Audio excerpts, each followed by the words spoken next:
கிருஷ்ணகிரி அருகே அமைந்துள்ள அருள்மிகு பெரிய மாரியம்மன் கோவிலில் ஆங்கில புத்தாண்டை ஒட்டி அம்மனுக்கு 50 லட்சம் மதிப்பிலான ரூபாய் நோட்டுகளை கொண்டு அலங்காரம் செய்யப்பட்டது.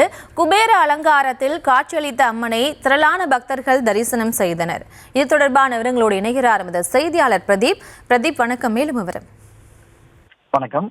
கிருஷ்ணகிரி நகரில் உள்ள பிரசித்தி பெற்ற பெரிய மாரியம்மன் கோவில் சென்னை பெங்களூர் தேசிய நெடுஞ்சாலை ஓரத்தில் ராயகோட்டை மேம்பாலம் அருகே அமைந்துள்ளது.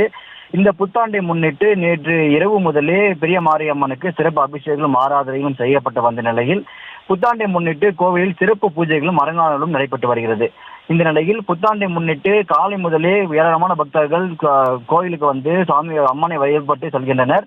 இந்த நிலையில் கோயிலுக்கு வரும் பக்தர்களை கவரும் விதமாக கோவிலில் குபேர அலங்காரம், அதாவது 50 லட்சம் ரூபாய் மதிப்பிலான ரூபாய் நோட்டுகளை வைத்து கோவிலில் உள்ள துலாபாரம், உண்டிகை மற்றும் அம்மனுக்கு சிறப்பு அலங்காரங்கள் செய்யப்பட்டு அம்மன் துலாபாரத்தில் சிறப்பு ஒரு தனியாக அமைக்கப்பட்ட சம்பவம் இப்பகுதியில் பக்தர்களை கவர்ந்துள்ளது. காலை முதல் இப்பகுதியில் வரும் பக்தர்கள் அம்மனை தரிசித்து அப்பகுதியில் அலங்காரம் செய்யப்பட்டுள்ள தங்க கவசத்துடன் குபேர அலங்காரத்தில் காட்சியளித்த பெரிய மாரியம்மனை தரிசித்து வருகின்றனர். இந்த காட்சியை பார்க்க மாவட்டத்தில் பல்வேறு பகுதிகளில் இருந்தும் பொதுமக்கள் காலை முதலே நீண்ட வரிசையில் நின்று பக்தர்கள் அம்மனை தரிசித்து வருகின்றனர்.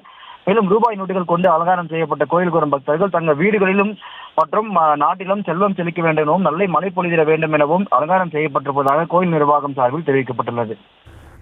விவரங்களுக்கு நன்றி பிரதீப்.